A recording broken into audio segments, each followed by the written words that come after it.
Hey, this is Off the Cuff, and I'm your host, John Sheffield.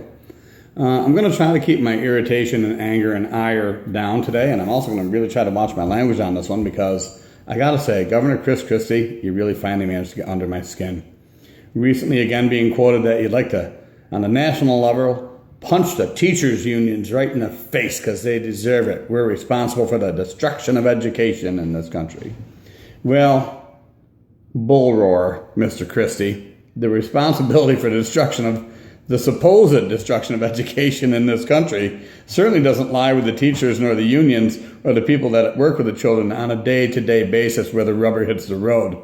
If anything, sir, you probably ought to look in the mirror because it's politicians, such as yourself, that are responsible for the destruction of much that was once great about America. And now you're just a corporate bitch, man. You're taking money from people, and they bought you. And people like me who don't have money to buy access, the working middle class and the lower class people, we don't matter to you. So one of those bullies that needs to be punched in the face, well, sir, you ought to take a good look at yourself. But I'm going to address some of your accusations about teachers' unions and teachers in general, and trying to lay everything at our feet. Number one, we don't make the policies. All you wonkers and political and politicians, you are the ones who make policy. And quite honestly, you are not informed enough or qualified enough to make decisions about education in this country. And that goes for your buddy and your neighbor, Governor Cuomo, and Governor Walker out in Wisconsin, and your buddy Arnie Duncan, and even President Obama. They are not qualified to make the decisions that they're making. Let me tell you a little something about my background. I've been in education for over 25 years. I worked in juvenile incarceration. I've worked with special education programs. I've worked with AIS programs with kids who struggle with mathematics. I've worked in a regular classroom setting. Man, you name it, I've worked with the kid. And I have 25 years of experience on top of the education degree and the master's degree and the testing I was required to take to even become a teacher. You don't have any of that. And here's the thing about, the majority of teachers I know, you accuse them of not being in it for the kids and only in it for grabbing the money. First of all, every working American wants to do right by their family. Why should teachers be any different? Why shouldn't I get paid for my experience and my education and the continual trainings throughout year after year after year, continued educational development? Why shouldn't I be compensated for that? How am I different from any other American who would like a raise the more valuable they become? Because we do have value, not just the teachers, but every working American. They do a job for a while and they continue to improve at it, they get better at it. And, the cost of living rises. And here we are, the working American. We don't get, the raises you do. We don't have the money that you guys do or the benefits on the side that you guys do. Don't you understand that? So to call out teachers because, we would like a little bit of a pay raise. And we want to, try to keep up, and we don't keep up with the cost of living increases either. We're just trying to take care of our own families, man. So stop trying to demonize us from that. We're like every working stiff in America. Okay, so throw that out of there because you sound like a fool. The second thing, the majority of teachers, as a matter of fact, every teacher I hang out with cares for the success of their students. They care for them not just as test scores. The majority of the teachers I hang out with and I've met over a quarter-century career in education, they care about their children, not just as test scores, but as people, as individuals, trying to find their strengths, to guide them, to help them along.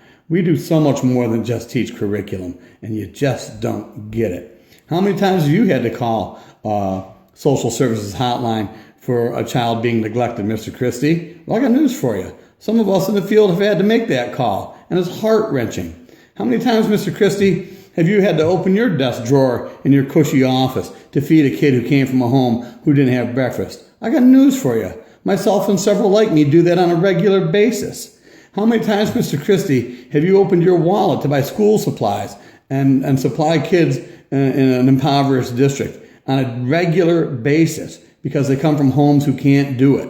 Well, I got news for you. Myself and others like me, plenty of us, do that on a regular basis, day after day, month after month, year after year. When's the last time you've done it? Oh, you haven't, because you've never been in a classroom other than for a picture op or a photo op or to drop one of your little one-liners, right? So knock it off, because you don't know what you're talking about. And I'm tired of it. The bully who needs to be punched in the face, you keep talking about bullies, bullies, bullies, is you, Mr. Christie, but all the people around you are afraid to tell you that because you're a bully. You have them cowed in fear. And that is not right. And that's not a good example you set for the young people of America. And let me tell you about some of the teachers I had. Mrs. Lyons, Mrs. Jones, Mrs. Lemon, Mrs. Wilson, Mr. Farron, Mr. Booth, Mrs. Rosoff, Mrs. Dutcher, another Mr. Jones in there. You know, my Chuck Hanleys of the world, and the Ron Venturas, and the Stephen Trumbulls, and the Liebermans, and the Buddy Langs. And I could go on and on and on. These are the teachers who influenced me in elementary school and high school. And I got news for you, they did influence me. You know why? Because they cared about me as an individual. I was more than a grade. I was more than a test score.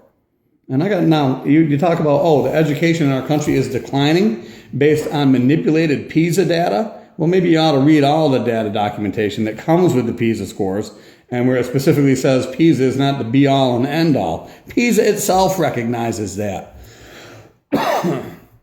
And as far as, everybody wants to say, the last decade or so, American education going downhill, excuse me. Well, I guess let's see.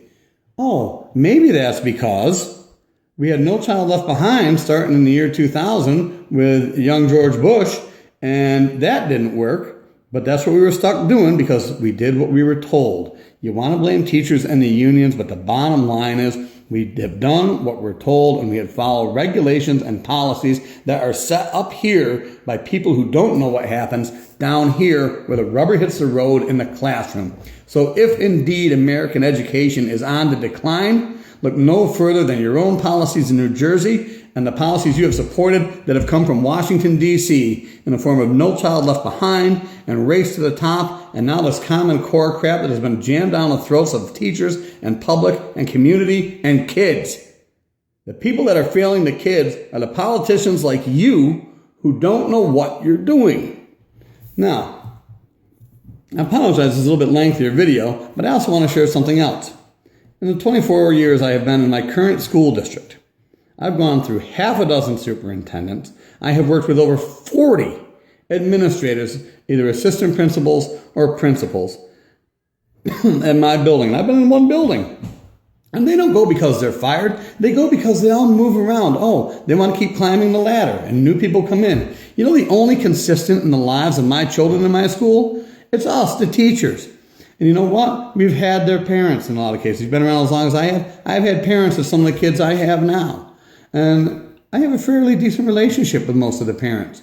And I'm honest with the parents. Something that you and your political friends are not honest with the parents about education. You manipulate because you have an agenda. You are out to destroy public education. Stop denying it and man up and fess up. The only consistent in these communities, in the vast majority of times, is the teachers. And I'm not saying there aren't a few bad apples in there, because there are everywhere. But it seems easy to demonize teachers because we're a very public target. But again, look in the mirror, or don't you dare. Or don't you care? Because that's what I'm really thinking. You don't care about the youth of America because you're doing what the people who are lining your pockets tell you to do. And it's not the average American, sir. It is not the average American. It is the big money people that have their own agenda for education. So stop bullying, Mr. Christie, Mr. Cuomo, Mr. Walker, Mr. Duncan, Mr. Obama. Knock it off. You don't know what you're talking about. As a matter of fact, you sound arrogant.